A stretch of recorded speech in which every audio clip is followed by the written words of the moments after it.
There's a metaphor I've found pretty helpful lately in thinking about the challenges of living in the world today. And it's the metaphor of whack-a-mole. Have you played whack-a-mole before? You guys familiar? Yeah. Some of you know the game pretty well in the arcades or at the carnival or wherever. There's a game you put in your quarter and these moles pop up and you're supposed to hit them with a mallet. You know it? Whack-a-mole. What I discovered fairly recently is that whack-a-mole is spelled with no K. It's WAC-A-mole. Isn't that crazy? I thought it was whack with a K. Anyway, sorry. Whack-a-mole it always kind of works the same. It starts off slow, gives you that sense of confidence, right? Here's a mole, got it. Okay, next mole, got it. And then it starts going faster until you're just flailing and you've completely lost your dignity. Have you played that game before? Okay. It's chaos. And I think that's sometimes what it feels like to live in the world today. If you're someone who cares about the world around you, if you're someone who wants to stay engaged with what's happening and engaged with the needs of the community around you, you can quickly find yourself playing a kind of spiritual version of whack-a-mole. You start with one issue, maybe it's some human rights issue or government waste or the Los Angeles Dodgers or something like that, and you get, maybe it's something happening in your schools, and then another one pops up, and maybe it's homelessness or hunger or human trafficking or crime or immigration or whatever, the economy, the climate, whatever it is, and you hit that one, and then just when you think you've kind of got that situation managed, you're managing it, another one pops up and there's a new problem to solve, and again you start waving your mallet until, again, you lose your dignity. And you're flailing around from one crisis to the next, exhausted and wondering how you can possibly keep up with all the problems that keep popping up around you. I think that's what happens when we are deeply concerned about the world, but we aren't anchored in some deep way to a different center of gravity. If our focus is always on the problem itself, the next problem, we will find ourselves spending all of our energy reacting to whatever pops up next, until we're just way too exhausted to even keep playing. And we find ourselves cynical enough to say, well, I can't solve the problems, so I'll disengage. I'll turn off the news. I won't care anymore. I think whack-a-mole is a helpful metaphor for us. I hope it resonates a little with you. It's been helpful to me. But in the ancient world, the time when especially the Hebrew Bible was being written, but also when the New Testament was written, the primary symbol they had for the chaos of life was the ocean.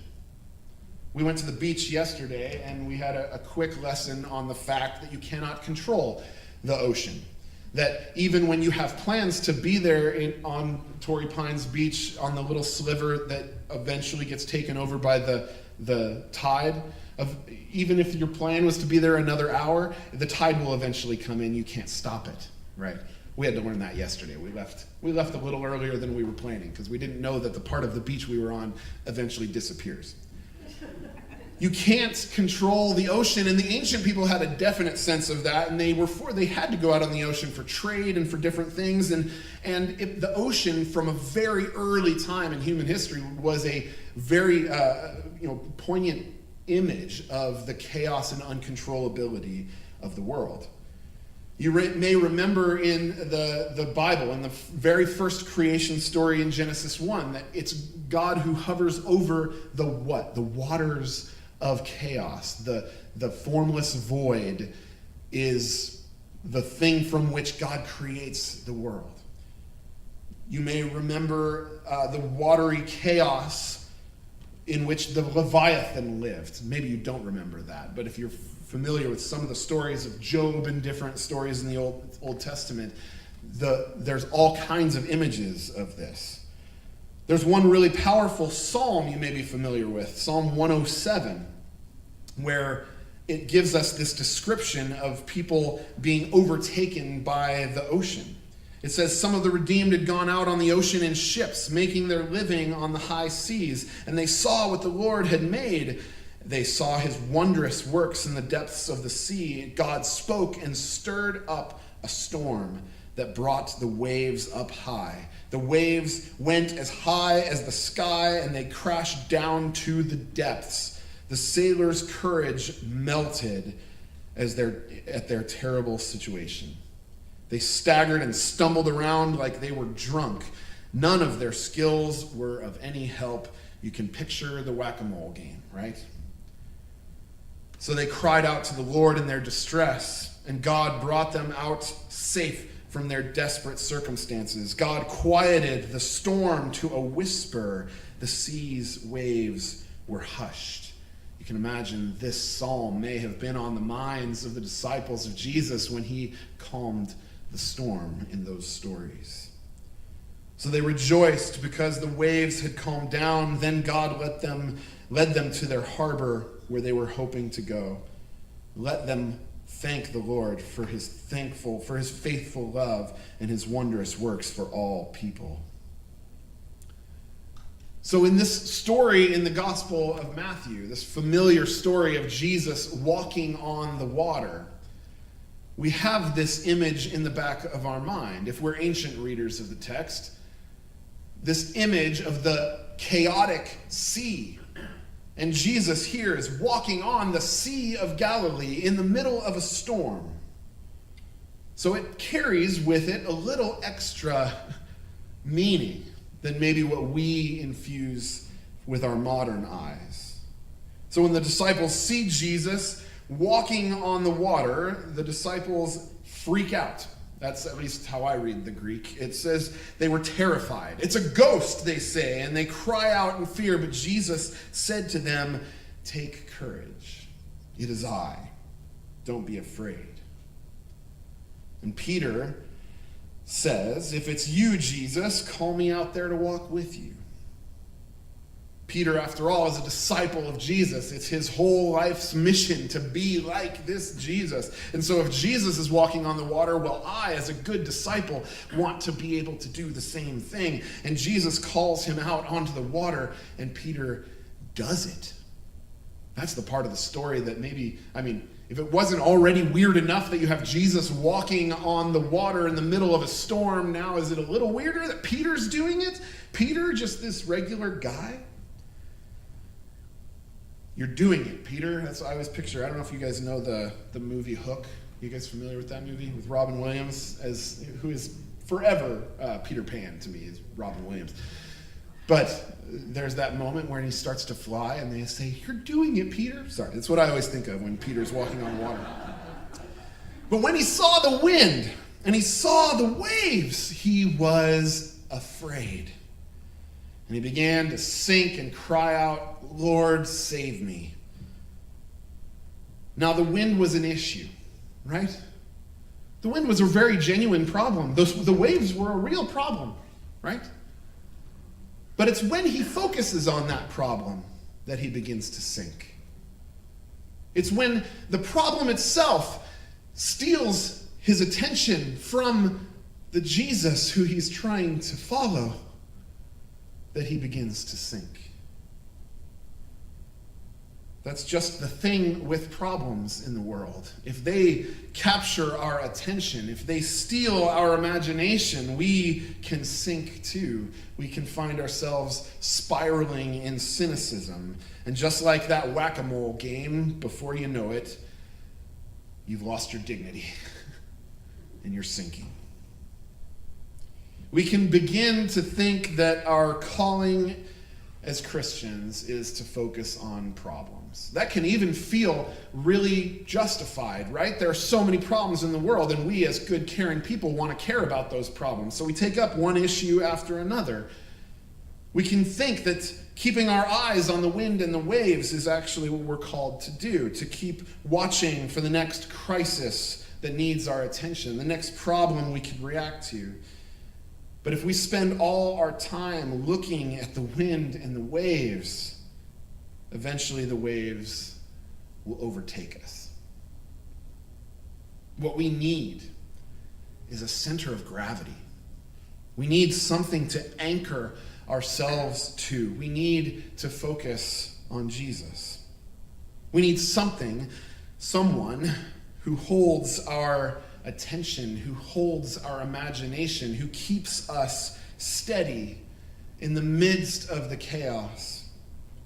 We need to keep our eyes on the one who walks on the water, the one who does not panic when the wind blows and the waves rise. That's probably my favorite part of at least one of the stories of Jesus calming the storm, is that Jesus is asleep on the boat. It's a frustrating part of the story, but do you guys remember that part of the story? Maybe that's a different sermon. But if we keep our imagination fixed, our vision fixed on Jesus, the one who remains firm in the midst of the storm, the one who ultimately saves us, I think we have some hope. And I think we can look throughout our history and see people who learned something about this. I look to people like Martin Luther King Jr., who faced all kinds of hatred and violence and found a way to keep going. If you didn't know, King was a pastor. He focused on Christ. Dietrich Bonhoeffer, I've talked about him before, one of my favorite theologians, faced Nazism and the machinery of totalitarianism, and yes, found himself eventually killed in a concentration camp. But he persisted. Dorothy Day faced poverty and injustice. Nelson Mandela faced apartheid and decades of imprisonment. These are people who did not ignore the storms around them. Of course not. They stayed engaged. But they also didn't play whack-a-mole. They did not persist. They did not pretend that the winds weren't blowing, but they learned not to let the chaos determine their center of gravity. They kept their eyes on something deeper, something more profound, something that was more important than any of the individual problems that came up. I think that is our calling as Christians, as followers of Jesus Christ. We are not called to spend our lives staring at the chaos, chasing down every problem that pops up, swinging our mallets until we've lost our dignity, till we've got nothing left. That will leave us exhausted and eventually sinking beneath the waves. We are called to keep our eyes on the one who saves us, to let love be our anchor, to let Christ be our center of gravity. We're called not to simply chase after the issues, but to chase after Christ, to keep our eyes fixed on the one who walks with us in the storm and teaches us how to remain rooted, abiding in love, even when the wind is blowing and the waves are rising. Perhaps nowhere in our world is this more important than right now. There are so many deep divisions that have taken hold of our communities and our country. We are constantly being told who the enemy is. It's the person on the other side, right? It's liberals or conservatives, it's immigrants or citizens, it's people on the left or people on the right, whatever it is. We are taught to look across the aisle and see a threat, to look across the street and see someone who's against us. Isn't that the narrative? But when we keep our eyes on Christ, something changes. It should change. We begin to see what the chaos wants us to forget. That the person on the other side of whatever issue it is created in the image of God. That they are someone whom Christ calls us to love. That our neighbor is not our enemy. And when Christ is our center of gravity, we don't have to agree with our neighbor in order to love them. We don't have to surrender our convictions either in order to see their humanity. And we don't have to win every argument in order to remain faithful. I lament how often we've turned Christianity, in some circles at least, into an argument-winning contest. That's not what our faith is built on. Our faith is built on love. Christ said they will know us by our love. And we are not called to live on our own strength. Perhaps the invitation to us today is simply this. When the wind rises and the waves begin to overwhelm us, when that next whack-a-mole pops up, when the problems seem endless and the divisions seem impossible to overcome, we are not called to look to our own strength. And we are not called to fix everything on our own. We are called, invited, commanded to look to Christ, to look to the one who stands firm in the storm, to the one who reaches out his hand and saves us. And so, like Peter, perhaps the prayer we need to learn in this time in our life is simply, Lord, save me. Not a cry of defeat, but an act of trust. Lord, save me. Save me from the fear that tells me I have to fix everything. Save me from the anger that turns my neighbor into an enemy. Save me from the exhaustion of chasing every problem that rises around me. Lord, save us. And then let us trust that our salvation does not ultimately depend on our ability to control the wind or the waves. Thank God it doesn't. It depends on the God who is already at work in the world, the God who hovers over the waters of creation, the God who walks with us through the storm, the God who promises that in the end, all things will be made new. Amen. Let's stand.